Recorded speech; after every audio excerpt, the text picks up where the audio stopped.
How did the pandemic affect us? Coming up right now.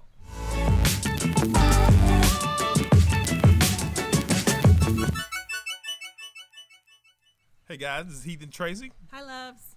Good to see everybody. We want to talk with you today about how the pandemic has affected the Turners today. Ooh, memories. It's been crazy, right? We have been sheltering in place with 7 people, y'all. 7 people under one roof. Woo! So it's been very interesting at the Turners. So when did we realize that it was serious? I think Probably right around the beginning of March or the Right. end of February, maybe. yeah, we had a lot going on. We did. We are did. actually relocating. We'll tell you that in another video. Yep. But we're actually relocating, and in the midst of our relocation, The pandemic broke out. and we had to come back and bring everybody with us. So Addison was at Howard, Yep. and they changed students being on campus. So they closed campus down, and they said, "Hey, come get your kids. Don't worry about the stuff. Grab what you can and go." Like So- today. So, So that we were was like, what? that was quite an experience. Yeah, so we had maybe about 3 days to figure out what we were going to do. We were staying in corporate housing, and we had a 30-day lease while we were looking for another home. And we had to switch gears like that. Yep. So we grabbed Addison and brought her home. And all of her instruments. And all her valuables. And we left things in her room. But we did have a cello. We did have a guitar. We did have a piano. keyboard. Yep. We had a ukulele, Yeah.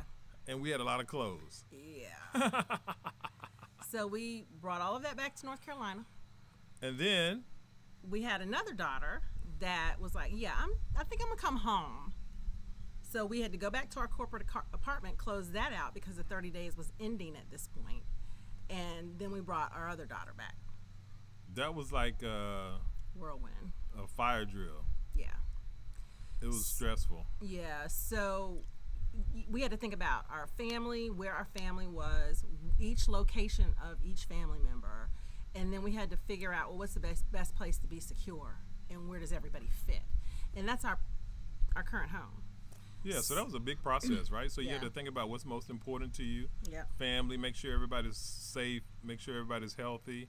Then you have to think about, okay, well, where are we going to be? Are we going to be here? We're going to be there. All right, so we got to aggregate everybody. All right, we're going to be in this location. The family's going to be all together. Even though we're all adults, we're going to shelter in place all together. Woo! Now we have to start to think about, well, how do you secure yourself? Right. How do you make sure your finances in order? How are you going to feed everybody? What is that house going to look like? Who's going to do the dishes every day? Who's going to cook every day? How are we going to deal with this cleaning? So we have calendars for everybody. So we have a board that has everybody's name on it, the day you cook, the day you do your laundry, and the day you clean the main area of the house that everybody uses. And that's actually been really helpful. Huge. Yeah. Because I don't have to cook every day. Yeah, before we really decided to formalize it, it was kind of ad hoc. So it was sort of like, okay, we're going to cook today. Okay, we're going to... Eat out today. We're gonna And then pick that's the up other some- thing. We couldn't eat out as much. It's like, oh, they're closed. Yeah, or we literally had to cook every day. Or you just Oh. weren't sure about contact with people. So we decided to cook every day. It was a lot. It was a lot. But you had to think about your family, your location, where everyone was, and the security of everyone, and then, of course, your finances. So some lessons we learned. What do you think of some of the lessons you learned?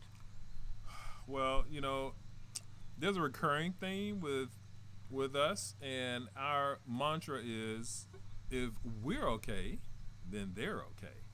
So that was the first thing we had to make sure that, okay, what are we doing? Yeah. How are we feeling? What are our emotions? What do we need to think through right now? What do we need to talk about as a couple? Right. What do we need to review? Let's review the finances. Let's review processes. Let's review procedures. Let's talk about time frames.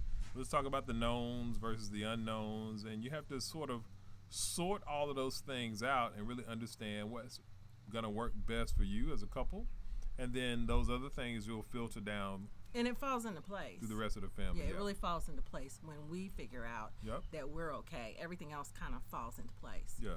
Another thing that happens is that you have a lot of emotions and you have a lot of stuff going on. You really have to find your center, right? And so if you believe like Tracy and I do, you have to listen to your Christ mind. You have to you have to become centered if you're in a different kind of a headspace. If you do meditation, mindfulness, whatever it is that you do, you have to make sure that you calm yourself and center yourself.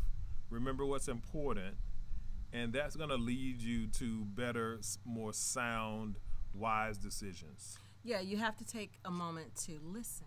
Not always just pray and speak, but stop, be still, rest, and listen. Yep. And then follow and obey. Very important. And Very important. I think another thing that I learned was got to have funds. Make sure you got some funds. We had to rent 2 rental vehicles, very large rental vehicles, that the company that's relocating us was not paying for. We did, yeah. It wasn't in the budget. We Right. had these kind of unforeseen expenses happen. We got to make sure our daughters are secured, and you, as a parent, you have to do what you have to do. And so that's what we did. We took action. But if we didn't have those emergency funds, if we didn't have some wherewithal to understand that life happens sometimes, Right. and you have to be prepared to react and respond, very important. Yeah, you have to be able to grab, no matter how small it is, you have to have extra. Because if it was smaller than what we had, we still would have had means to take care of what we needed to do. It would have been different, but we still would have had means. Always have extra. Don't spend all your money. Right. Don't run all your credit lines up. It's not prudent. Yep. We would have been paralyzed Yep. if we didn't have extra funds. Very true. And on top of not only renting the cars, moving 2 people across state lines, we also had to buy additional food to lock down. We did. And we weren't planning on doing that. We were moving. So we had pretty much depleted a lot of our food, Yeah. right? And at the beginning of it, we didn't really know if the store was going to be closing. There were a lot of uncertainties in the Yeah. marketplace. Do you need 2 weeks of food? Do you need a month's worth of food? What do you need to do? So You gotta we just get got some a bunch water. of food. You got to get some water. Oh my God, what's going on with the toilet paper situation? That was crazy. I'm glad we have a bidet. But there's a lot that we didn't know. And so we just prepared as best we could. We listened to our spiritual selves. We did some reconnaissance and homework and everything that we could do to react accordingly.